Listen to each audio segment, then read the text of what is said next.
Silver அப்படின்ற concept நம்ம மைண்டில் வருது, பர்டிகுலராக இந்தியன்ஸ் மைண்டில் வருது அப்படின்னா அது என்னென்னவா இருக்கும் அப்படின்னா பூஜை ஐட்டம்ஸ், வெட்டிங் கிஃப்ட்டு, இந்த மாதிரி விஷயங்கள் தான் நம்ம மைண்டில் வரும்.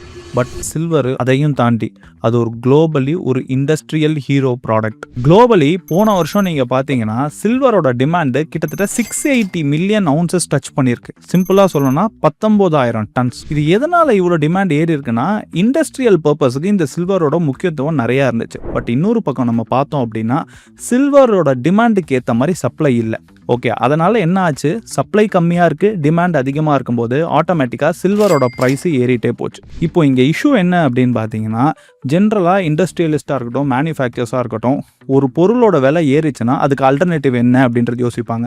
இஃப் ஏதோ ஒரு பாயிண்டில் சில்வருக்கு ஒரு பெஸ்ட் அல்டர்னேட்டிவை கண்டுபிடிச்சாங்க அப்படின்னா சில்வரோட டிமாண்டு குறைஞ்சிரும். டிமாண்டு குறைஞ்சிதுன்னா சில்வரோட ப்ரைஸ் கம்மியாயிடும். 2011 சில்வரோட டிமாண்டு ரொம்பவே அதிகமாக இருந்துச்சு, ப்ரைஸ் நல்லா ஏறிச்சு.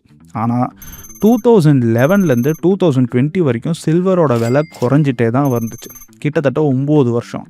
அதுக்கப்புறம் கோவிட் வந்ததுக்கப்புறம் சில்வர் கொஞ்சம் கொஞ்சமாக ஏற ஆரம்பிச்சிது. ஸோ சில்வரோட ரோல் பார்த்தீங்கன்னா கோல்டுக்கு ஏற்ற மாதிரி சிமிலரான விஷயம் கிடையாது. பேஸ்ட் ஆன் த இண்டஸ்ட்ரியல் டிமாண்டை வச்சு தான் சில்வரோட ப்ரைஸ் அண்ட் பொட்டென்ஷியல் எல்லாமே இருக்குது. ஆனால் சில்வர் கோல்டுக்கு ஈக்குவலாக ஏறுமான்னு கேட்டிங்கன்னா ஹிஸ்டாரிக்கலி நம்ம பார்த்தோம்னா அந்த அளவுக்கு சில்வரோட வேல்யூ ஏறலை. பட் லாங் டேர்ம் வியூவில் ரொம்ப அதுக்கு அலோகேஷன் கொடுக்கணுமான்னு கேட்டால் கண்டிப்பாக வேண்டாம். But maximum 10 to 15% gold and சில்வரை மிக்ஸ் பண்ணி வேணால் நீங்கள் இன்வெஸ்ட் பண்ணலாம். தேங்க்யூ. நான் Vishal Muralidharan, certified financial planar.